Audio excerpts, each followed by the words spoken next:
You're listening to Pound for Pound, ringside for all things MMA and boxing on WFUV Sports.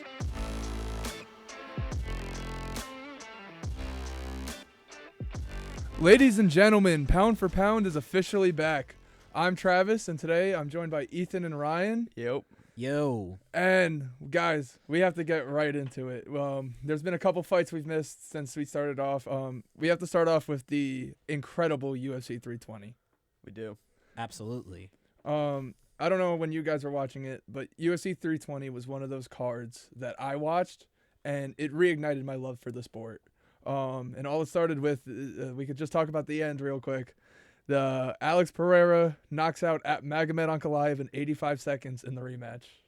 We could talk about that. Yeah, I mean, that was leading into the fight, Alex Pereira was kind of, you know how fighters like to make excuses where they say, you know, I'm not making excuses, and then they make an excuse. He was kind of doing that. Where He said like, 40%, right? I wasn't feeling myself, but he walked in there, and now you almost have to believe him because he looked like himself. I agree with that, Ryan, because I saw that 40% quote, and I feel like you hear it all the time. Oh, I was at 40% at that fight. Oh, I was feeling sick. Oh, I wasn't in there so much. Like, I didn't feel like I was my best self. And you feel like you hear that when a fighter starts to be on the decline. Mm-hmm. But when you see Alex Pereira walk into that cage, entrance and all, he does his bow and arrow point at Magomed. And he walks right in there and walks him down, has him against the cage the entire time, hits him with a shot. Magomed panic wrestles, and it's over. Walks him down. It was awesome. 12-6 elbows too, by the way. Yeah. Newly legalized in the UFC right here. And let's get into the co-main event of 280 as well. 280. Wow, 320. Guys, I'm showing my age right here. We had Merab the Machine taking on Corey Sandhagen. I feel like we could sit on this one for a little bit. I'm actually absolutely down to sit on this one a little bit. I am down to sit on this one. We have Merab retaining the bantamweight championship of the world. Yeah. And we could now go into the potential fight of the year. Yeah, you think so with Jan and Merab?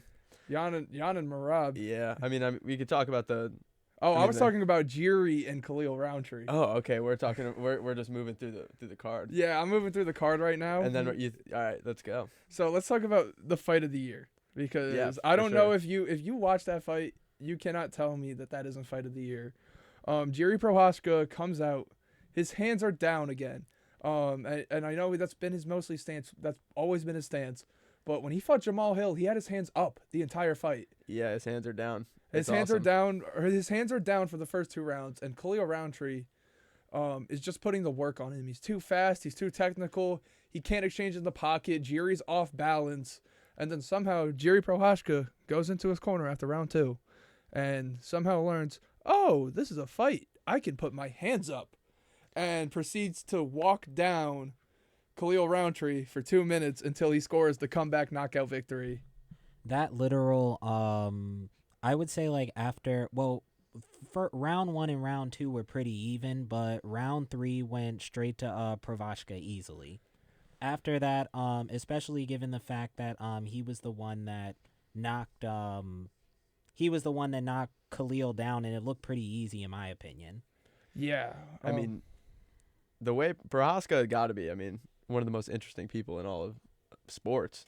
The guy is like a self-proclaimed warrior, like monk-like character, and he walks down fighters and just gets hit, and he still wins. Like it just does. He doesn't really make sense as a fighter. UFC 300 when he fought Alexander Rakic, you can see Alexander Rakic hit this man in the face the entire first round, and Jiri does not have his hands up whatsoever, and he eats every shot and then proceeds to knock Rakic out in round 2. And then you got him crying watching Pereira in the stands. I mean, this guy is a kind of a goofball, but also one of the most electrifying fighters in UFC history, maybe. So I was actually gonna move on to that. We have fights to make after UFC 320. So obviously you could see Jiri Prochazka crying in the crowd watching that performance. But I don't know if you could see who was sitting next to Jiri Prochazka, but Carlos Ulberg looked a little scared watching Alex Pereira do that. You gotta be. But realistically speaking, if John Jones isn't coming back, is that the next fight? Goldberg. Carlos Ulberg and John Jones, Alex Pereira and Carlos Ulberg, because that's what I'm feeling right now. Yeah. I mean, it's not like it's not the most interesting division. So Well, it's a clear line between Ulberg and Pereira. When you look at it, you don't want to run the Magomed rematch back because we're over that. We're over that. It was an 85-second knockout, even though he may have won the first time. I want to see Magomed get another win before we potentially do a trilogy here. Yeah, of course. I said I wanted to see if Alex is going to fight John Jones. I felt like Jiri versus Ulberg for an interim title would be really cool. Yeah. But if we're going to keep Alex at light heavyweight, he's got to fight Ulberg. It's the one guy he hasn't fought yet. He beat Jan Blachowicz and he beat Dominic Reyes. So he's coming off that big knockout win in Perth over Dominic Reyes. Huge. I was going to say, I was just looking it up on Bleacher Report right now. It's still confirmed that Alex Pereira still wants to fight John Jones. That's money. It is money, and It's money. I could see that potentially happening at the White House. But with factors of John Jones, it's out of everybody's control. The only person who's going to be able to make that happen is John Jones, but we cannot count on John Jones making that happen. We cannot count on John Jones. I mean, he clearly has been ducking Aspinall for the last 2 years of his career, and he's throughout the whole thing withheld the position that he wants to fight Pereira because he feels like that's sort of legendary fight, even though all of the MMA community agrees that if he beat Aspinall, it'd be one of the best wins on his resume, and he would go out a legend. He's just scared. I mean, that's the whole thing. But I think Pereira and John Jones can get done. I think they're both down for that. I still want to see Ulberg though, no matter what, because at that point, if you think about it, if Alex Pereira beats Ulberg, it means he's cleared out the entire division. He's beaten Magomed. He's beaten Jan. He's beaten Jiri twice. He's beaten Roundtree. He's beaten Jamal Hill. And now he will beat an Ulberg. Where John Jones cleared out not one, but 2 generations of light heavyweight. He did. That is accurate. He beat the past and he beat the present. Well, Alex is going to clear out his generation and then go to fight the past. That's what I want to see happen. I mean, you could get the narratives going. I feel like, that would be... I think Alex Pereira versus John Jones would be maybe a top, this is without a doubt, but a top 3 pay-per-view media fight in UFC history. So a couple of... I feel like, not to cut you off, sorry, but I feel like a fight between Alex Pereira and John Jones might actually be like what UFC would be looking for. I mean, UFC is already a big name in the sports world now, but I feel like this would absolutely put UFC over the top because, like he was saying, John Jones has already ran through an entire division of the past and of the present. And essentially with Alex Pereira basically becoming light heavyweight champion at UFC 320, this would essentially kind of be like a battle between the past and the present. So essentially you would have your old guard trying to and meeting them with your new guard and watching these titans clash. It would essentially be ratings it would essentially be like Yankees Dodgers but for UFC. Yeah, for sure. The old past versus present narrative would be it would be drummed up. It would be drummed up so much within the media, within sports media, and it might even reach ESPN. Who knows? Oh, it will. I think that's... Well, with the Paramount deal and the ESPN deal ending, I don't know if it'll reach ESPN. Yeah, but great deal for the fans. Great deal for the fans. But I will say this. There's I want to wrap up UFC 320, but I want to talk about. So there was another fight we're gonna get back to later. Jan Blachowicz versus Magomed Ankalaev 2 was something I wanted to see, which is not going to be happening because they drawed the first time. 2 other fights I'd want to see from the undercard. I want to see Yusuf Zalal versus Mozar Evolov. Because the UFC does not want to give this man Mozart a title shot. No, there's a couple guys. It looks like Lerone Murphy's going to get it, even though he is the clear number 1 contender to fight Alexander Volkanovski. He will not get it. So let's give him Yusuf Zalal, a guy who is unbeaten since he was on a 3-fight skid, and one of the fights was the Taporia, and he ended up bouncing back. He's on I think a 6 or 7, maybe a 9-fight skid right now. Yeah. Our producer Joe is in the window. 6'7". Little 6'7" shout out. And then at middleweight, I want to see Joe Pfeiffer versus Paulo Costa. Joe Pfeiffer is a fun little guy. Joe Pfeiffer dominated Abus Magomedov. dominated that fight. He is the most powerful man. He hits like a heavyweight, but he's a middleweight. He has great wrestling skills, and I think it's time to give him a name. Like Paulo Costa is surprisingly ranked 12th in the division at middleweight. It's a little low. Yeah, little low. but due That's to a his little activity low. schedule and what he's Yeah. been doing, you have to justify that. Like it is a justified ranking, and with Joe Pyfer being ranked 15th right now, that is the fight I would like to see. Paulo Costa and Joe Pyfer. I think it'll be fireworks. We might even get a little bit of that 2019 Paulo Costa back where he's throwing back and forth with Romero. Paulo Costa's awesome when he's rolling. Shout out Secret Juice. I was gonna say I'm looking at his on Sheerdog right now.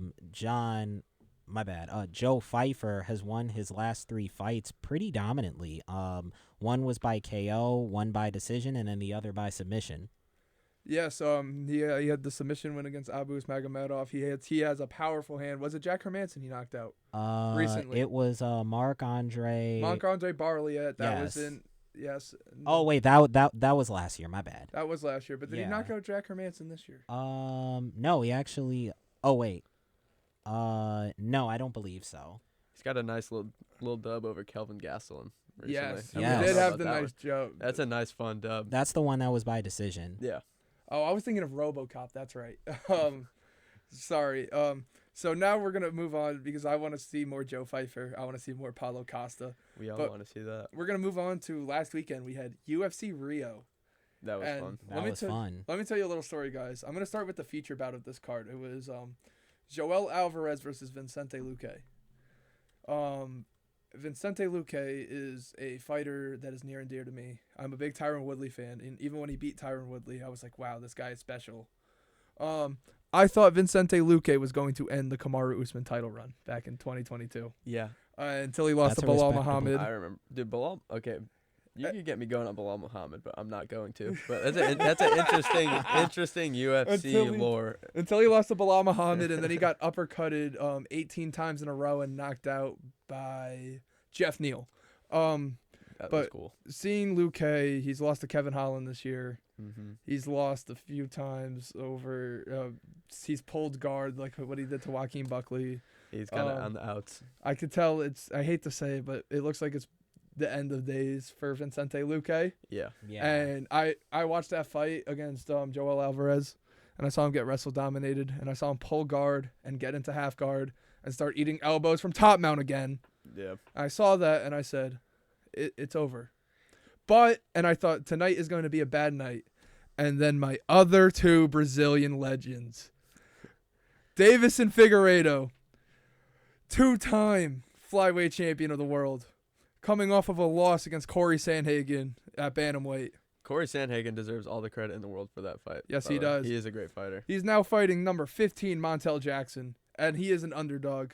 And Davison Figueiredo gets it done via split decision. Not In my opinion, it wasn't even close. Davison had that won since after the first round. so it was so the strikes were in favor of Jackson, but obviously it was the wrestling and takedowns that got it in the win for Figueiredo. Yep. 2 for 5. Lots of control time. It wasn't much happened. Where last year when he first went up to the division, Yeah, that was cool. That was cool. he was the first person to knock down Cheeto Vera. Yeah. Who we'll get into later, by the way, We too. could get into Cheeto Vera. We have Cheeto Vera fighting this weekend, by the way. But Montel Jackson, he definitely looked good against a former champ. But we're showing that it's still the champs, or not the champ, but it's still Davison Figueiredo's He's world. still here. It's been 5 years since he originally won the title. In a sport that people become washed up quickly. Davison Figueiredo. This was one of those fights. Could be the turning point in his career, the washed or not washed fight. I feel like at this point he now, beats though, the allegations. he's just the gatekeeper. Like Yeah. he might lose to Umar, he'll lose to Jan, he'll lose to Sandhagen. But man, will him and Song Yadong give you one fight that's gonna go crazy. I love a good gatekeeper in the UFC, bro. I think we all love some gatekeepers. Shout out Neil Magny. Gilbert, Gilbert Dorina Burns. I don't want to call Gilbert Burns a gatekeeper. He reached that status though. If Neil Magny, no, I feel like no. If I feel like- if he is a gatekeeper, he's the John Jones of gatekeepers. If he's a gatekeeper, He has a great performance against Hazmat Chimaev. I don't know, because sometimes I was just about to say explain your position, but you just did. He has a great fight against Kamaru Usman as well. Usman jabbed him to death. Yeah, I mean, it's weird, but it was a fun little adventure. In my opinion, gatekeepers normally don't get title shots, though. That's the thing. If you like, gatekeepers are like, they're good enough to this is my definition of a gatekeeper. Yeah, I mean, this is a good debate. These guys are good enough to win fights and like make sure like they'll stop the division's upcoming talent. Yeah. But they'll always lose in their title eliminators and to the best guys to the point where they won't get a title shot. Yeah, I feel that. The moment Gilbert That's accurate. The moment Gilbert Burns beat Tyron Woodley and secured himself a #1 contendership, he was no longer a gatekeeper. Yeah, I mean, I guess the argument, I think I could agree, and maybe he's not a gatekeeper, but the argument would be that maybe you could be relegated into gatekeeper status. Michael Bisping, for the longest time, was considered the gatekeeper because even though he had been in the UFC since 2007, he had never had a title shot. He had always worked his way to #1 contendership status and then always lost right before the fight he would have won. That's probably true gatekeeper. But he ended up also winning the Yeah, title. and then he would, on Luke short Rockhold, notice. legend. Hey, you got knocked out, buddy. Yeah. But moving on to the main event of UFC Rio, guys. Charles Dubronx. We all love this man. I was a little afraid. So it was supposed to be Rafael Fiziev versus Charles Oliveira. Fiziev gets injured. Gamrot steps in, and guys, I have no idea what the odds makers were thinking of this. I have no idea What were the odds there? Do you know? I don't know the odds. Gamrot was a slight favorite going into this fight. It was near even, but slight favorite. I thought the fan base was overreacting. As most of us know, Charles Oliveira fought Ilia Topuria for the lightweight championship of the world. Yep. Got knocked out in 2.5 minutes. As everyone does. Against Ilia Topuria. But it's a couple months later, and he's recovering to fight in Rio. And everybody's saying, oh, this is a bad idea. If you've ever watched the Gamrot fight, you should have known he wasn't beating Charles because Gamrot relies too heavily on his wrestling. A lot. If you looked at Dan Hooker was piecing him on the feet, and he kept trying to shoot for takedowns, and he wasn't getting it. With the level of Brazilian jiu-jitsu of Charles Oliveira, for a man that has been in the UFC since 2010, the most finishes in the UFC, most wins in the UFC, a former champion. Yeah, I feel like a guy like Gamrot is not gonna break the seal against a legend who's still an active legend like Oliveira. And then also, let's be honest, if you're going to compete at a high level in UFC, you got to rely, wrestling can work, but you also have to rely on your punches, you have to rely on your kicks, and you also have to rely on, if you're a smaller dude, sometimes your speed. Sometimes just wrestling by itself won't get it done. If you want to go wrestling just by itself, then maybe you might get knocked out. That's just me. I wouldn't say that sometimes because there's some guy. Gamrot has proved before that the wrestling just on its own works for him. But when you're going against a world-class grappler like Charles Oliveira, he is going to get the back. And now something Charles Oliveira wants to do now is he wants his rematch. In 2015, he fought Max Holloway, and he separated his shoulder. Like minutes into the fight, and they didn't have the fight. They got to do that, guys. Well, I think I saw a video after of Max Holloway saying we got to do that. Tell me that's the one fight that we need to get for. We have the trilogy of BMFs. Yeah. We have the BMF cycle. That's the one fight we need in that cycle. We've gotten Charles versus Dustin. We've gotten Max versus Justin. We've gotten Max versus Dustin. We've gotten Dustin versus Justin. We need Charles versus Max. It's the ultimate fight of violence. And those are two UFC fan favorites. It goes without saying. At this point, I mean, very little haters. Nobody's gonna be mad. Yeah. And then Davis and Figueiredo. You know what I would like to see him do next? What's that? I would like to see him fight the loser of Umar Nurmagomedov and Mario Bautista. It's going to be Mario Bautista is going to be the loser, and I think that's a cool fight. I think that's a cool fight we would like to see. Yeah. Heading into that one, I need Davis and Figueiredo's. I want him to get a bantamweight title shot at least. It's not looking. Do you think he ever leaves his current bantamweight gatekeeper status that you said that he might be? No, but he's at 36 years old. Yeah, I mean this is. this is old territory to start a little career resurgence or anything. Yeah, no. And he's already lost to Jan, and he's already lost to Wait, he lost to Jan? Piotr Jan. Oh, yeah. You Yeah. think Jan Blachowicz? Do you think the Polish Power got a Figueiredo? We're not gonna say that, but no. Also, guys, so let's look to next week. Okay, We let's have go. three. There's three fight. The three fights I want to look at for next week are the three featured fights. It's for you. We have UFC Vancouver. So we have. Let's look at the main event. We have Renier de Ridder versus Brendan Allen. Brendan Allen is stepping in on short notice to fight Renier de Ridder. It was supposed to be Anthony Hernandez in a title eliminator fight. But this is a weird one. So Renier de Ridder, this is his fourth fight this year. He's gotten the win over Kevin Holland, Bo Nickel, and Robert Whittaker. That's a really impressive resume for a single year. And depending on how much you value Bo Nickel. yeah, depending on how much you value Bo Nickel, but Robert Whittaker, I think, balances that out. For sure. Depending on how much you value Kevin Holland also. Yeah, that's We'll get another into one. that in a second. And then Brendan Allen had got a UD win over Vittori this year. He lost to Anthony Hernandez, and he lost to Amayov, so he's 1-3 in his last three, and this is his third fight this year.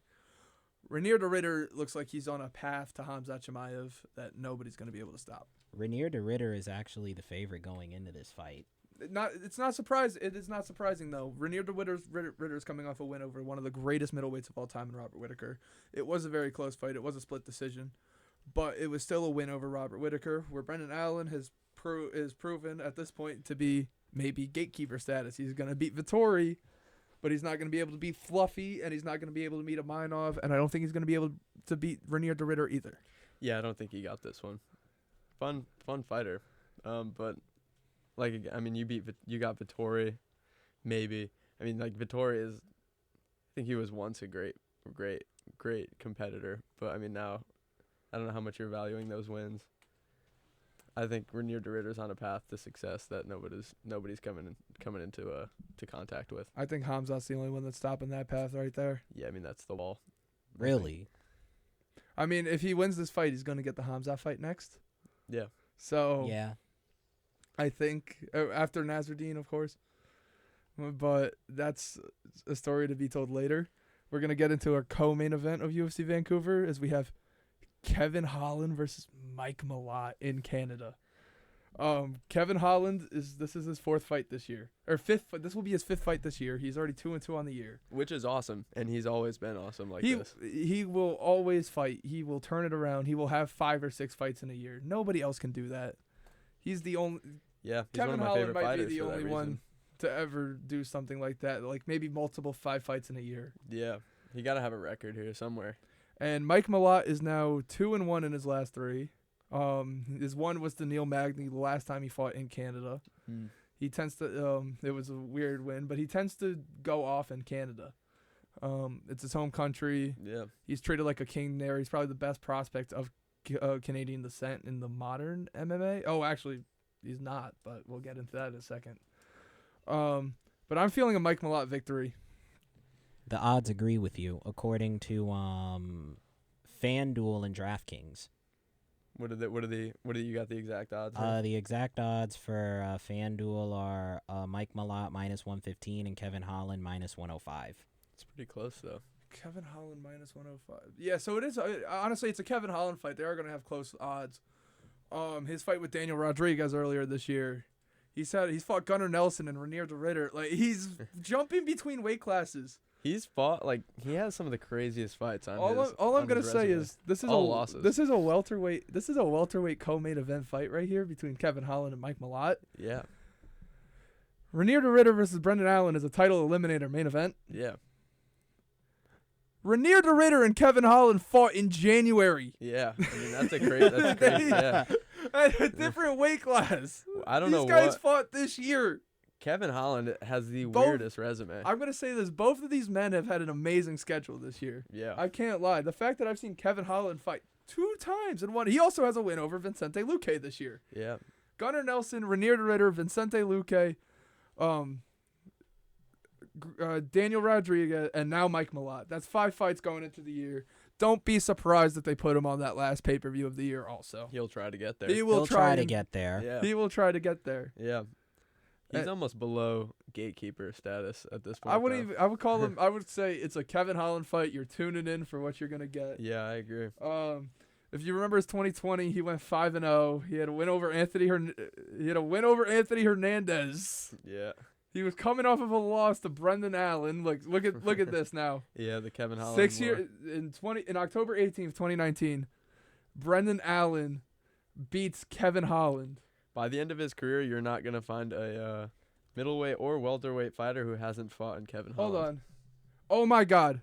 Okay, this is crazy. What are we thinking? So Chris Weidman versus Dominic Reyes, UFC Boston, October 18th, 2019. Brendan Allen defeats Kevin Holland via submission with a rear naked choke. October 18th, 2025. Brendan Allen main event, Kevin Holland co-main event. Yeah, they're both 6 on the, years later, they've still been there. And then Kevin Holland's 2020, if you look back at it, Anthony Hernandez, Joaquin Buckley, Darren Stewart, Charles Ontiveros, and Jacare Souza. If you ever remember that one. Jacare Souza Jacare. classic knockout. Classic knockout. Absolutely. Yeah, And I want to get into one more fight in this one. It's my guy has not been doing so well in the last couple of years. Talking about Marlon Cheeto Vera himself. Going up against Aim Zahabi, who just retired Jose Aldo. Another Canadian prospect. But I'm hoping that Cheeto can do God's work and avenge whatever Jose Aldo's retirement fight was. yeah. Because if you guys, I hated that fight. Aldo was dominating Zahabi, and then he gasses with 2 minutes left, and they give it to.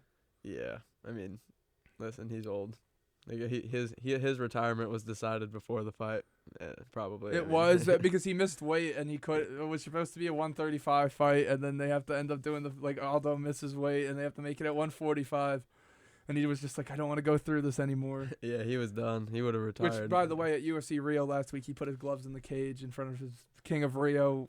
Yeah, Officially walks out of Rio. It was a beautiful moment. beautiful UFC moment. Absolutely. But I'm just really hoping that Cheeto Vera can get his first win since Pedro Munoz and the night O'Malley won the title. Yeah, So it's very tough to say because we talk about eras in the sport and how eras don't last very long. When you look at Cheeto Vera's resume in 2020 when he first beat O'Malley, he ended up losing to Aldo after and going on a 4-fight win streak over Davey Grant, Frankie Edgar, Rob Font, Dominic Cruz through 2022, which was if you remember, that Dominic Cruz head kick knockout was beautiful. Rob Font outstruck him by 100 strikes. And if you looked at Rob Font's face after that fight and you looked at Cheeto Vera's, you would think that Rob Font was the guy that got hit with 300 strikes, not the guy that landed 300 strikes. yeah. I mean, you got to remember the O'Malley knee to Cheeto as well. He lost the fight, but it was like one of the most devastating That knees knee you'll is ever see, and he lived to see the day. Yep. That knee is one of the most gruesome moves in combat sports history. And he was standing after it. Well, Davison Figueiredo did crack the chin. He did not drop him for the first time ever. Yeah, Marlon Cheeto Vera was dropped he might have in his softened. last fight, but it's been over a year since that fight. And for surprisingly how long this man has been in the sport, Cheeto Vera is 32 years old, which Yeah. is saying something for somebody that has been in the UFC since November 15th, 2014. Wow, he is. Wow. So, That's a classic. see, that's a classic. So he's I still, didn't know. Yeah, I couldn't have told you the exact. That's a lot of years. he has been in there for a while. So I'm thinking that he's going to get this done, and he's going to avenge his former opponent, Jose Aldo Jr. I think he has to get this done. He has to, or else it's a Marlon Cheeto downfall, which I'm not here to see. Well, we've been on it already. We've Yeah, been on but- it. We've been on it. It's 1-3 in the last 4. It's been kind of excusable though. There's been a couple of good fighters in there where you're like, all right, you lost to him, but losing this one would be, It would be devastating. yeah. It would be absolutely devastating. It might, probably taint his reputation. I'm not sure, but it would be devastating.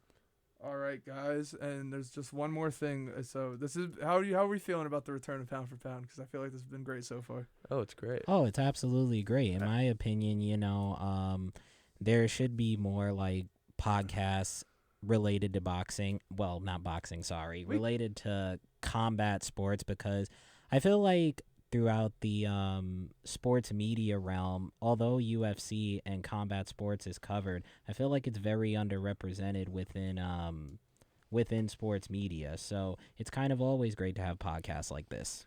So I agree with you, but something I agree with that. We do feel underrepresented sometimes, but honestly, I kind of like that though. Why? I like being a counterculture thing. Fair enough. I'm with you. I'm gonna say this. Something I love about MMA and combat sports is our news cycle never ends. Yeah. And yesterday, Dana White decides to hop on Instagram Live and drop the final ESPN card ever. We've been in the ESPN era since 2019. We have our final ESPN pay-per-view here, by the way. And one of the fights I said I wanted to see after UFC 320. Merab Dvalishvili versus Piotr Jan 2. That is going to be one of the better fights. That is going to be Ever. absolute cinema. And end the sentence, one of the better fights, period. One of the better fights, period. Yes. This is going to be a fight. You know what? Do you want to take it away? Do you want to say your thoughts on Merab Dvalishvili? Oh, yeah. I don't like watching Merab. And this is purely preference.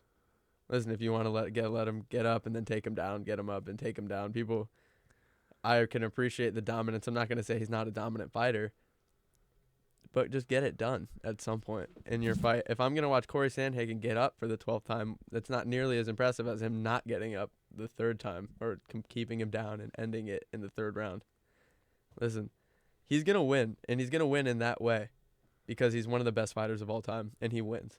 However, he will never be my favorite because I take into account finishes highly, and I think that people who finish people are more exciting for the sport. And I sound like a terrible representative of UFC here, talking down on Merab, but listen, I'm a finish first fan, and he's not that.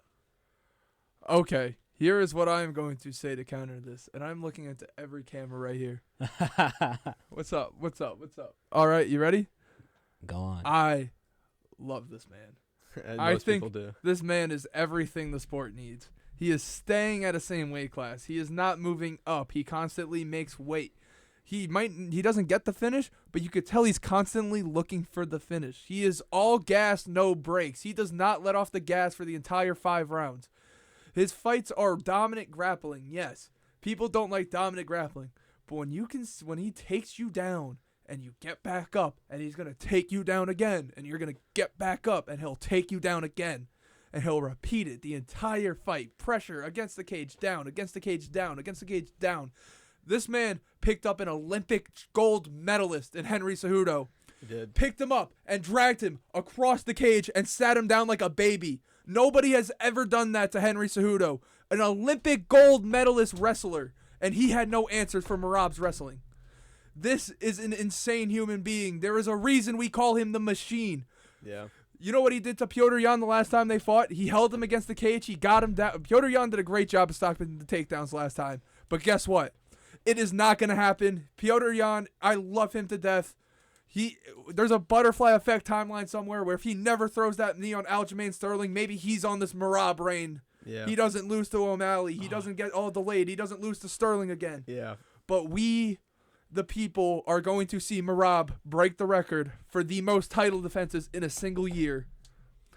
4 title defenses in a single year. He will have beaten Umar, O'Malley, Sandhagen, Jan. That's fighter of the year category. That is a fighter of the year contender. That's that's probably the most dominant run a fighter has ever had. Guys, Merab just different. To add on to maybe strengthen your case here, I'm looking at some of his statistics. He's on a 14 fight win streak right now. And 14. Yeah. I mean, I can't deny. I think he's on path to be the greatest bantamweight of all time, if not already. I think he's on because so I've always said that there's. If I'm being honest with you, and this is gonna sound like a hot take, before Merab, I considered Aljamain Sterling the greatest bantamweight of all time. Yeah, I mean, it was Because a weird Dominic division. Cruz. That's fair to say. Yeah. No, because I know a lot of people are going to get mad at me for saying it's not Dominic Cruz. But Dominic Cruz ends up tearing his ACL, getting the title back. He loses. The thing is, TJ is also up there, and Henry was also up there. But when Aljo beats TJ and Henry, You do the MMA math. you do the MMA math. That's Absolutely. too good. That's two of the contenders on the list. I had to give it to Aljo, and Jan was also on that list. And yeah, we could debate the first fight between Aljo and Jan. But deep down right now, Merab is undoubtedly going to be the bantamweight GOAT and is. Listen, I agree. I can never talk down on his greatness as a fighter. Obviously, I just admitted he's probably the greatest. However, First fighter to 100 takedowns, by the way, ever in the UFC. 100 takedowns landed. okay, well, here's the caveat here. That only happens if they get back up. So if you could keep getting them, and you got to keep them down, you're not finishing them in round one. If you finished everyone in round one, then you would not have that record. So it depends on what you're really looking for here. Is it a record of, is it a great record? Yes, but it's also a downfall in what I'm trying to say here, is that I don't think we're moved by Merab fights. I don't think the world is moved by Merab fights. He's just gonna be one of those guys you have to respect, but it's not gonna be one of those guys that everyone remembers as this legend of fighting. He's just gonna be a legend of fighting in a different type of way. I honestly disagree. I disagree because especially when he gets so I'll say this, when he fights a striker like O'Malley or something like that, it's not going to be one of those fights that moves you. But when he's up there with competent grapplers, like, even though Sandhagen's more of a striker, like Sandhagen, like Umar Nurmagomedov, have we ever seen somebody take down a Nurmagomedov like that before? No. Just different levels. But we have to move on and talk about the rest of this card because we also have flyweight championship between Alexandre Pantoja and Joshua Van. That's a fight people have been waiting for. And then Pantoja got it. if Pantoja wins this fight, He's into greatest of all time territory. nah, flyweight, we still have Mighty Mouse up there. Mighty Mouse is still up Mighty there. He's Mouse, gonna get but I'm not saying he's in the territory. Can I say something? He could walk to the I territory. don't think he will. No. You know what happens? I think if he beats Van, What happens? I think we see Pantoja drop that title. Go to Merab. Go to Merab. Yeah. Yeah, I think that could happen too. That's ideal. And then this is the most interesting fight I think I've ever seen in my life, and I have no idea what the UFC is thinking matchmaking this wise. You have former pound-for-pound great, former bantamweight champion, former flyweight champion, Henry the Messenger Cejudo, or as he likes to be called now, Triple C. Yeah. Shout out he's Triple one of the C. corniest fighters in UFC history, but God bless him. It's okay. We love you, Henry Cejudo. Versus upcoming prospect Peyton Talbot. Peyton Talbot is a star in the making. He's knocked people out. No denying that. But what's the one thing we've seen Peyton Talbot have trouble with? Wrestlers. Yes. Yes. In January he lost. He got grapple dominant heavy. So the UFC wants to make a star out of Peyton Talbot. So why are we giving him for his third fight in the year after two not so good performance, a former two-time champion and Olympic gold medalist wrestler? You think this ends the hype train? I don't know if it. I don't want to say it's gonna end the hype train because he's still young. Yeah. But I feel like this is way too much, way too early. Yeah, this is a big one. I mean, listen, Cejudo could step in there, could not be the Cejudo that we're thinking of when we say the word Cejudo, and he could lose and not just be what he used to be. However, on face value, this is a brutal fight for Peyton Talbot early in his career, especially someone who struggles with wrestling. All I'm going to say is if you're getting taken down by Raoni Barcelos in January, by December, what makes you think you're going to stop a former Olympic gold medalist? Yeah, he's not going Hard. to. Heart is not enough when it comes to wrestling. I'll say that. That's fair. Conor Yeah, the McGregor heart. had the entire heart of Ireland at UFC 229, Yeah. and it was not enough to stop Khabib's wrestling. Yeah. Israel Adesanya thought he was. Speaking of, we'll talk about this in a second. Here's a transition. Israel Adesanya thought he was destined to become the light heavyweight champion and the middleweight champion. He could not stop Jan Blachowicz' wrestling, No. and now Jan Blachowicz Wow. is fighting Bogdan Guskov at UFC 223.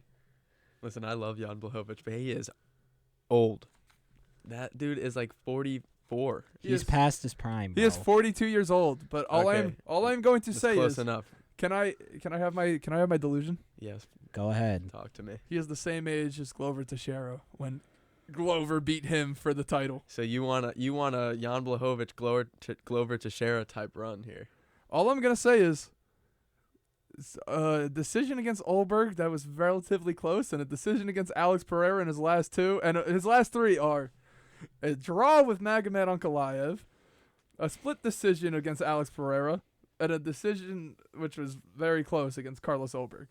So let's not act like he's He's not. I guess he's not completely washed territory yet. He's still competing with the highest level, so it can't be denied.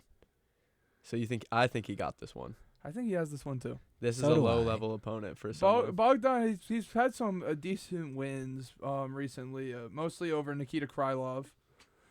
He did knock out Nikita Krylov, and he's knocked out Ryan Spann, but he lost to Volkan Ozdemir around 2 years ago. Volkan is kind of like a gatekeeper of light Yeah, heavyweight right now. Volkan Ozdemir. He was pretty good though. Yeah, he Wasn't that a terrible did loss? fight. He did fight for the title, and that was 2 years ago. He's improved much. Nikita Krylov is a great win to have on your resume. Yeah, for sure. sure. So this is why he's getting that fight. And then we have Marvin Vettori versus Bruno Ferreira, Brandon Moreno versus Tatsuro Taira, Macy Barber versus Kyron Silva, Terrence McKinney versus Chris Duncan, and we'll have some more fights announced for that. But it's looking to be like a really good end to the ESPN era. Yeah, I think Absolutely. they're going Yeah. out fun. Yeah. Especially if you're going out, you got to go out with a bang. I think so too. But I think that is all we have for today. Nothing else was in the news cycle. We have UFC Vancouver coming up next weekend. And join us next week for the Pound for Pound podcast as we're going to preview UFC 321 in the heavyweight championship. And we have to recap UFC Vancouver as well. Yeah, of course. Absolutely. I've been Travis Hayden. Ryan Deptula. I've been Ethan Bess. And this has been the Pound for Pound podcast. See you guys soon.